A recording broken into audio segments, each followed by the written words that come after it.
Happy Friday, everyone. So excited to be here. As you know, next week, Meet Edgar is dedicating all of our live streams and a whole program to what we're calling the Pivot Project. If you haven't heard about it yet, check out any of the other posts on our recent social media posts. They've got all of the details there. Today, what we're going to do is I got super ambitious with the content we were creating. So today we're going to actually share some of the bonus content that didn't make it into the program because it was just too jam-packed already. So the worksheet that didn't make it in there is actually going to be linked in the description of this video. If you want to just click it and download it, if you're in a hurry, if you've got kids running all around your house right now, you can of course do this later. But today I'll go over it a little bit with you. If you want to get really clear on how you get the right messaging and how you develop a really strong mission for a pivot in your business. Now, when you're pivoting your business, it's important to remember that you're speaking to the same audience perhaps, or if you're starting from scratch, you're building a new audience. So the first step truly is remembering who you're creating this for, what opportunity there is to get this content out into the world quickly. I really want to stress that quickly part because a lot of us are kind of stuck right now in this idea that, oh my gosh, I have not perfected my message. I have not perfected my product or service that I want to get out in the world. But that's not the point, especially right now. What the world needs is for you to get it out there and iterate on it. So if you're feeling like this worksheet makes you feel so overwhelmed because you're like, oh my gosh, I have to have all this figured out before I launch my pivot, please do not think of it that way. The way you want to think about it is getting the content out into the world first and iterating it on it later. So download the worksheet if you want. I'm going to share my screen to go over it with you today and let us know if you're joining the Pivot Project next week. I'm so excited to see you there. Let me make this a little bit bigger for you so we can go along. That should be good. All right, so week one of the Pivot Project is all going to be all about your mission, message, and mindset. And like I said, we've got this kind of down to a T in the actual emails and the actual live streams we're going to do for the first day of it. But I wanted to share this bonus material that did not make it today because I think it's really valuable, even if you don't participate in the full week program. So what we really want you to understand is that when you're setting goals, oftentimes we set the actual goal itself without thinking about the behaviors that are going to help us reach that goal. What are those behaviors? Those are your habits. So habits do really create momentum because the only way that you're going to figure out what problems you have in your business or how you can actually accelerate getting your business out in the world is by starting and having a bias towards action. You know so little about a problem until you start digging into it. So if you're someone who's waiting and thinking, you know what, I want to learn everything from point A to point Z, make sure everything's done, that's not going to develop really good habits for building that momentum and building awareness around your brand. So truly zoning in on what the 3 habits you can commit to every single day during the week to start creating momentum for your pivot. Can this be, going into Facebook groups and going and communicating with some of your ideal audience personas and actually asking them questions to validate your idea and to get clarity around what you're trying to provide to the world? Could this be reaching out in DMs to people to ask them if they'd hop on a call and talk through how they actually speak about their problem? This is a really cool thing to do because it'll truly allow you to get the language that they use to describe their pain point. You can then use this language in your marketing, which we all know will make them say, wait a minute, that person is reading my mind. They describe my pain point just the way I do, which is going to build your trust up.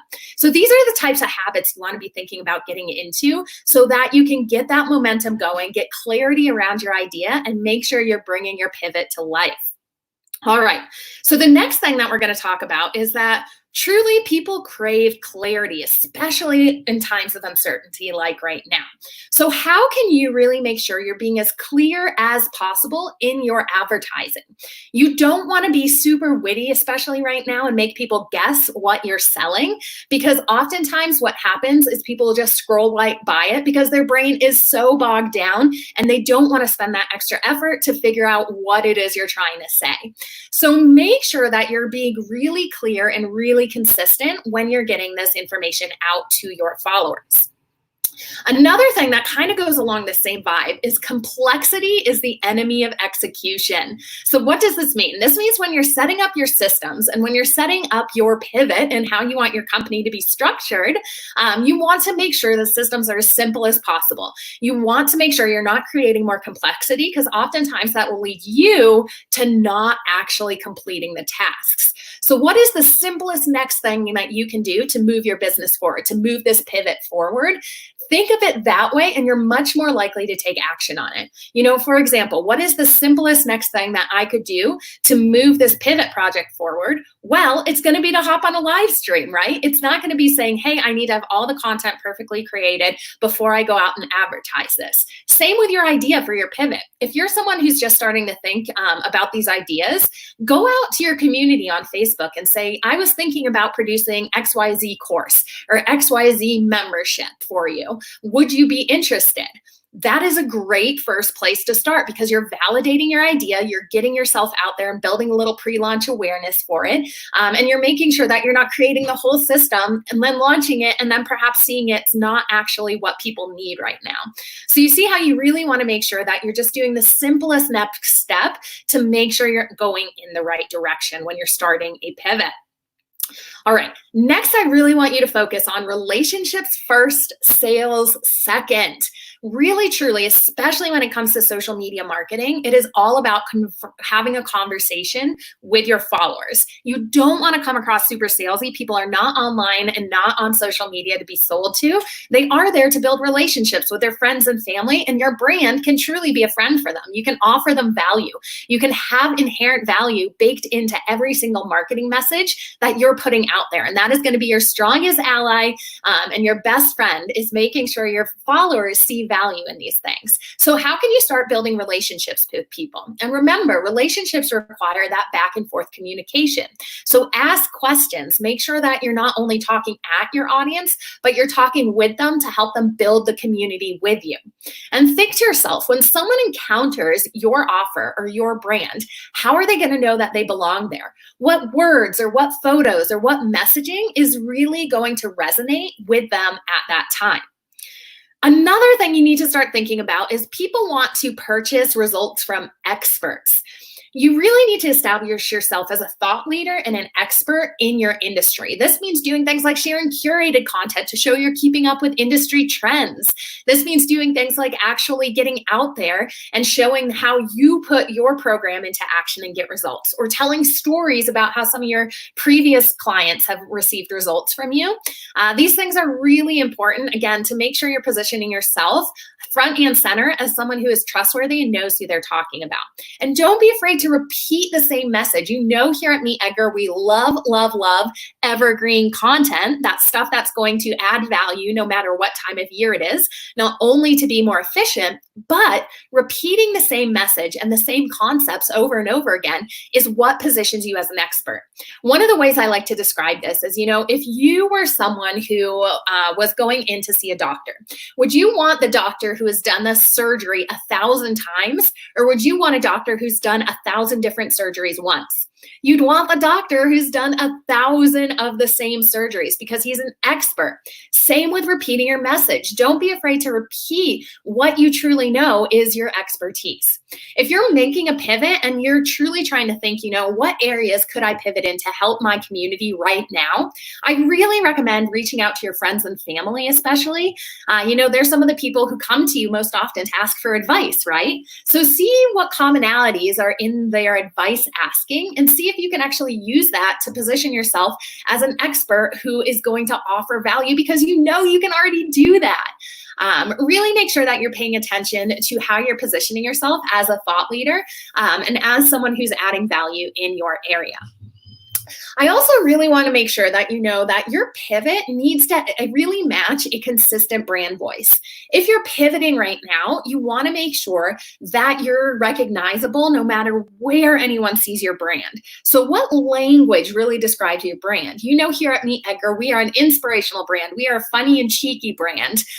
We are experts in social media. These things are part of our brand voice, and they are what we filter every single piece of content we put out into the world world through. So we want to make sure that brand voice shows up in everything we do.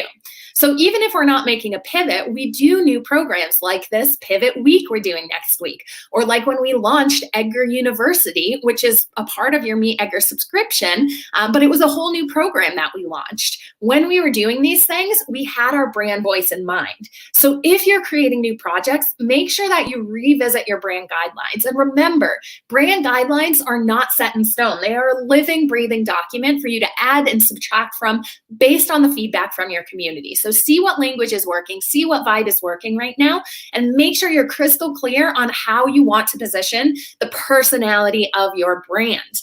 Again, people are pivoting into different spheres, but excuse me, every single industry does have saturation in it. We all know that in the online space. So how you stand out is really a part of your brand voice. So make sure you're thinking about that. All right, last page here. You can see why this is a bonus because I did get a little carried away. I really want you to focus on outcomes and experiences. Make sure that you're asking yourself, how will I show the results of my product or service? How do I show these results if I haven't got it out into the world yet? Well, can you offer your services for free to someone who needs it and they can pay you in the form of a testimonial? Testimonials and social proof are some of the strongest marketing because it shows someone that story that they're going through and they can see themselves in. You can go ahead and show, this is what their life was before. This is the results my program got there. And this is the outcome they provided. And that sort of journey from the person's zero to hero, this is how they started, this is where they finishes, should show your followers where they could be if they take your program. You can also just take your program or do your product or service and use it yourself and explain your own experience with it if you don't have any testimonials to get started with. Anything to create a story around the results and the outcome you will get is some of the most powerful marketing messages that you can put out into the world. You also really want to be humanizing your brand on social media. Right now, especially, it's not going to be something you remember every single second of what's going on in your creation of this pivot, but your followers want to know a lot of the behind the scenes content. When people actually see the work that goes into something, they value that product or service more. So take photos, tell stories about how you're doing your pivot, give that behind the scenes content, and I promise you, people are going to be much more likely, to want to be a part of your community because they feel like they're getting that little peek behind the curtain. And we all love that peek behind the curtain as humans. And B, they're going to value it so much more because they're seeing the hard work, dedication, blood, sweat, and tears, and your soul that is going into it. Last but not least, businesses who are going to succeed, especially right now, are the businesses who just keep going, who create that consistency. And when things get tough, what is the affirmation that's going to keep you going? That affirmation is going to be truly tied to your why. Whys matter so much, especially right now, because we don't want to just create content or create services just for the sake of creating services. We want to solve a true problem. We want to be that person who is going to really be the example of how you can solve that pain point. So make sure that you have a why of really emotional attachment to you so that when things get tough, you keep going and you know that you can do this. All right, so download the worksheet and do this exercise. I know I went through this real fast here. And know that we believe in you so much. Please comment with what you're hoping to learn in Pivot Week next week. If you guys haven't signed up yet, jump on board. The links are pasted all over our social media account where you can fill out a type form. And the emails will start coming out on Monday. I hope you guys have a fantastic weekend. I hope you're doing so well out there. And we really, truly appreciate you being a part of our community because our why is truly to serve you and make sure we're giving you the best social media updates, the best advice for your business. And it's truly an honor to be here with you today. So have a good weekend, guys. I'll be back with you on Monday for all of our pivot related content.